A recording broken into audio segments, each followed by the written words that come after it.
Homem encontra a mãe biológica e descobre o passado inacreditável de sua família. O coronel Bruce Hollywood sempre soube que tinha sido adotado. Seus traços asiáticos claramente não vieram de seus pais, que eram descendentes de europeus.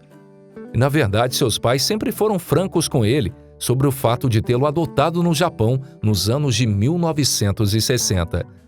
Mas apesar do incentivo de sua mãe adotiva, ele nunca sentiu o desejo de conhecer seus pais biológicos. Só que tudo isso mudou depois de um único evento que ele experimentou depois dos 40 anos. Um evento que iria desencadear uma busca cruzando o globo e conduzindo o caminho para descobertas que ele nunca ousaria imaginar. Essa é a história do coronel da Força Aérea Americana, Bruce Hollywood, e se realmente não tivesse acontecido, pareceria mentira. Nossa história tem um início assustador. Em uma manhã de 2005, o coronel da Força Aérea Bruce Hollywood estava saindo de seu carro no estacionamento do Pentágono, como fazia todas as manhãs, quando de repente sentiu uma dor aguda no peito ao cair no chão. Na maca da ambulância, tudo o que ouvia era a sirene soando enquanto ele abria caminho através do tráfego em direção ao hospital. Bruce, naquele momento, percebeu que só tinha 2 arrependimentos na vida. O primeiro era que não seria capaz de ajudar seu filho a entrar na faculdade. O segundo era o fato dele nunca ter feito o esforço de falar e agradecer a mulher japonesa que o trouxe ao mundo. O coronel Bruce havia sido adotado quando bebê por um casal americano que estava vivendo no Japão no início dos anos 60. Os dois acreditavam que eram capazes de oferecer a ele uma vida melhor do que sua mãe. Bruce cresceu como filho deles e nunca gastou muito tempo pensando em seus pais biológicos. Pelo menos não antes do seu ataque cardíaco. Ele disse que nunca sentiu que algo estava faltando, pois seus pais foram incríveis e ele nunca sentiu que precisava refletir sobre sua adoção. Eu sempre soube que fui adotado porque eu tinha feições asiáticas, e meu pai, origem irlandesa, e minha mãe norueguesa, Bruce revelou em uma entrevista para o Washington Post. Eles sempre me disseram que tinham me escolhido porque eu era especial. Foi durante o ataque cardíaco que ele sentiu que deveria entrar em contato com sua mãe biológica, mas isso provou ser mais difícil do que ele pensava. Assim que Bruce se recuperou do seu ataque, ele saiu em busca de sua mãe biológica. Ele planejou cuidadosamente como iria abordá-la e queria ser o mais discreto possível, imaginando que ela poderia nunca ter contado a ninguém que havia dado um filho recém-nascido. Tudo o que ele queria fazer era dizer a ela como sua vida tinha se tornado ótima e mostrar sua gratidão por trazê-lo ao mundo. Ele queria contar como vivia bem a vida, que era um coronel da Força Aérea dos Estados Unidos, que tinha lindos filhos e que a vida era muito boa. Mas como diz o ditado, a vida acontece enquanto você está ocupado fazendo os planos. E o encontro real de Bruce com a sua mãe acabou sendo muito diferente de como ele havia planejado. A princípio, Bruce procurou a Embaixada do Japão, fornecendo-lhes as poucas informações que tinha sobre sua mãe biológica, mas eles não puderam ajudá-lo.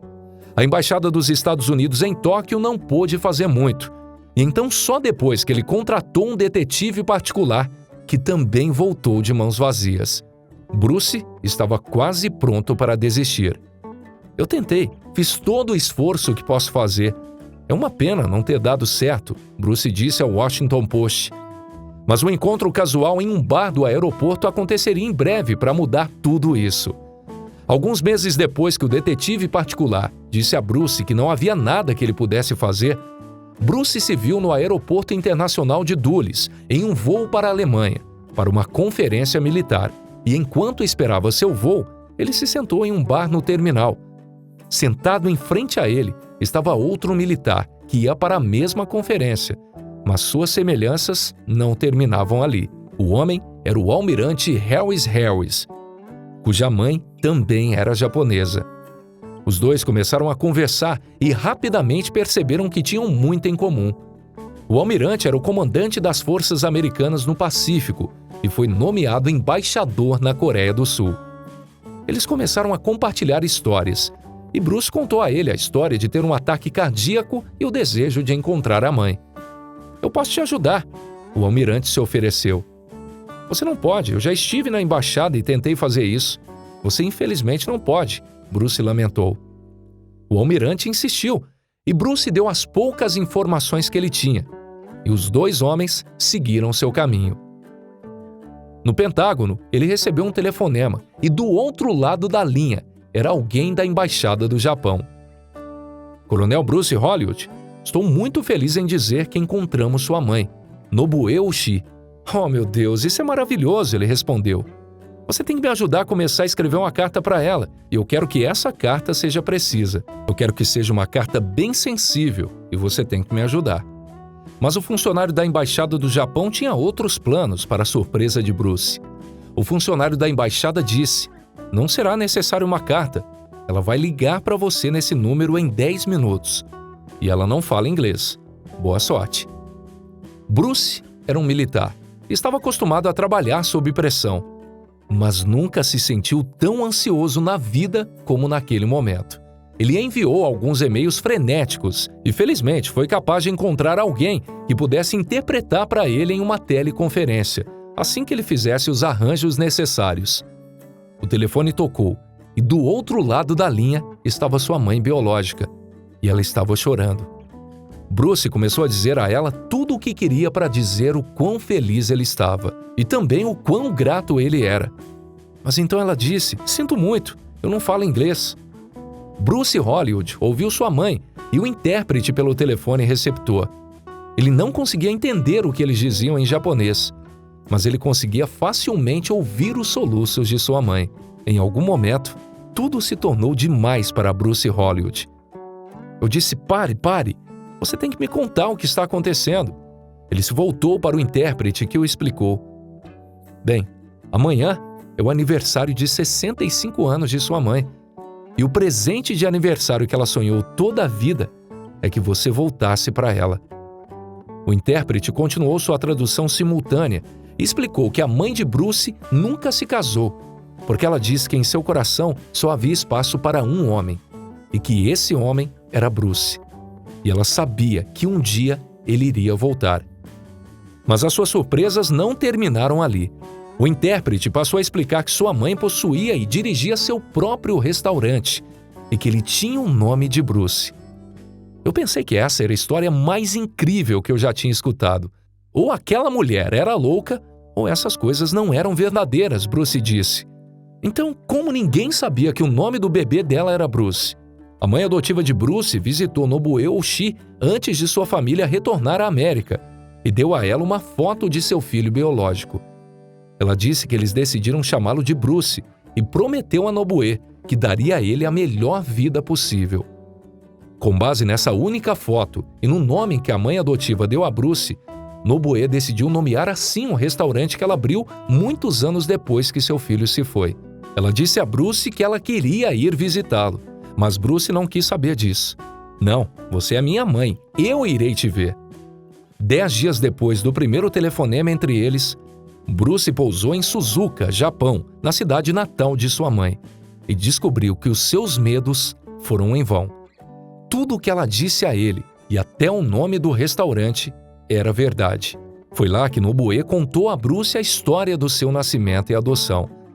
Nobue engravidou de Bruce depois de um romance com um soldado americano da Carolina do Sul. Os dois planejavam se casar, mas o homem foi mandado de volta para os Estados Unidos antes de sua papelada sair. Ele prometeu que ligaria imediatamente, mas não fez. E quando Nobu finalmente recebeu uma ligação dele, meses depois, ela não queria nada com ele, acreditando que ele não era de confiança. Como resultado, ele nunca soube que ela estava grávida. O pai de Nobue era um pescador e ele se ofereceu para apoiá-la com seu filho recém-nascido. Nobue sabia que uma criança mestiça no Japão teria uma vida bastante difícil. Então, decidiu entregá-lo para adoção. Edward e Eleanor Hollywood, ambos da base da Força Aérea dos Estados Unidos no Japão, decidiram adotá-lo. Enquanto Nobue contava sua história, ela mostrou a Bruce a velha fotografia que sua mãe adotiva, Eleanor, lhe dera anos atrás. Nobue parecia sentir que ela tinha que compensar por todas aquelas décadas em que ela não teve a chance de vê-lo. Em sua primeira noite lá, ele saiu para correr e na volta sua mãe biológica estava frenética de preocupação com seu retorno. Para não deixá-la angustiada, ele decidiu se levantar para correr mais cedo na manhã seguinte, às 5 horas da manhã. Silenciosamente desceu as escadas e a encontrou esperando por ele, vestindo um agasalho. Bruce apreciou seu entusiasmo e disse a ela que eles iriam dar um passeio juntos. "Não, você pode correr", ela respondeu e disse que iria acompanhá-lo de bicicleta. A rotina rapidamente se transformou em um ritual manual durante as visitas dele nos 3 anos seguintes. Bruce visitava o Japão com frequência e Nobuo também sempre o visitava em Washington. Ele começou a estudar japonês e sua mãe começou a ter aulas de inglês. No curto período de tempo em que se conheciam, Nobuo e Bruce haviam se tornado incrivelmente próximos e 3 anos depois deles se reunirem, Nobuo morreu de um ataque cardíaco.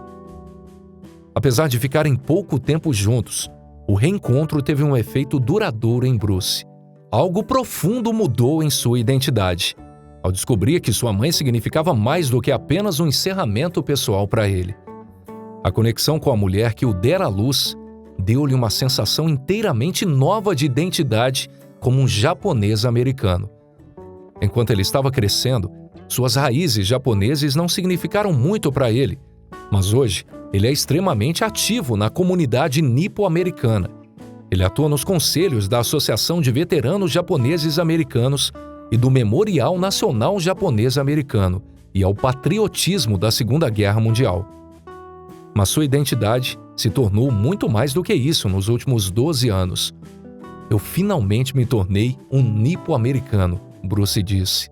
Olhando para trás em sua experiência com a sua mãe biológica, antes sentia que não tinha identidade nipo-americana, apenas tinha traços nipo-americanos. Mas como se integrou nessa comunidade, acabou ficando incrivelmente orgulhoso dessa herança que tinha. Já sobre seu pai biológico, tudo era uma história completamente diferente. Bruce não tinha como localizá-lo. "Não sinto necessidade de rastreá-lo", disse ele. Ele estava satisfeito por seu relacionamento com a sua mãe, e isso foi o suficiente para ele, especialmente considerando como seu pai biológico havia desaparecido, apesar de prometer permanecer fiel a ela.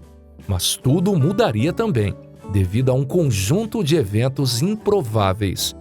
A última vez que Nobuo viu o pai de Bruce foi quando ele estava no Japão, em 1959. Os dois se apaixonaram e falaram em se casar. Mas quando ele recebeu a ordem de voltar para os Estados Unidos, seu relacionamento foi interrompido. Ele havia prometido ligar para ela, mas Nobuo só recebeu uma ligação dele meses depois e se recusou a atender, dizendo que não podia confiar nele. Essa foi a última vez que Nobuo ouviu falar dele, e depois que eles finalmente se reuniram, Nobuo deu a Bruce um pequeno pedaço de papel, com 2 palavras escritas em letras maiúsculas. Lois Basal. Ela disse que era o nome do pai dele, caso ele um dia quisesse encontrá-lo. Bruce pegou o bilhete, mas não pretendia entrar em contato com um homem que nem sabia que ele existia e que, pelo que saiba, abandonou sua mãe. Ainda por curiosidade, ele verificou os registros militares disponíveis, mas suas pesquisas não trouxeram nenhum resultado.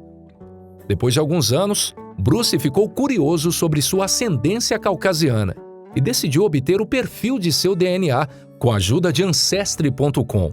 E o resultado não surpreendeu. Um lado de seu perfil genético era do leste asiático, enquanto o outro se originava em países da Europa Ocidental, como Irlanda e Espanha. Mas como Bruce continuou a ler seus resultados, uma notificação apareceu no site dizendo que haviam 100% de chances de uma pessoa no banco de dados ser seu primo.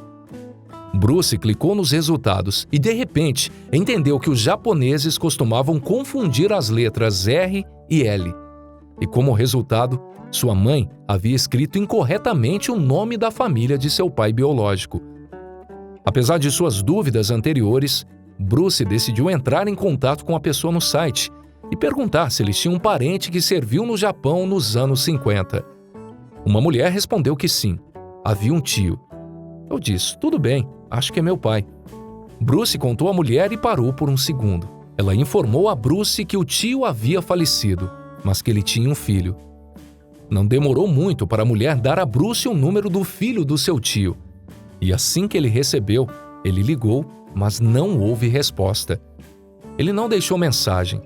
Mas alguns minutos depois, o telefone de Bruce tocou e a pessoa do outro lado da linha se identificou como Luz Bazar Jr.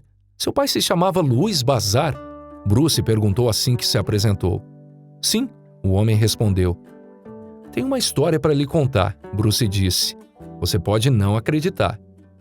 Mas depois que Bruce contou a Luz Jr. sobre sua vida, Luz contou a ele algo que o surpreendeu. Luz Jr. era mais velho que Bruce, nascido depois do pai ter viajado para o Japão.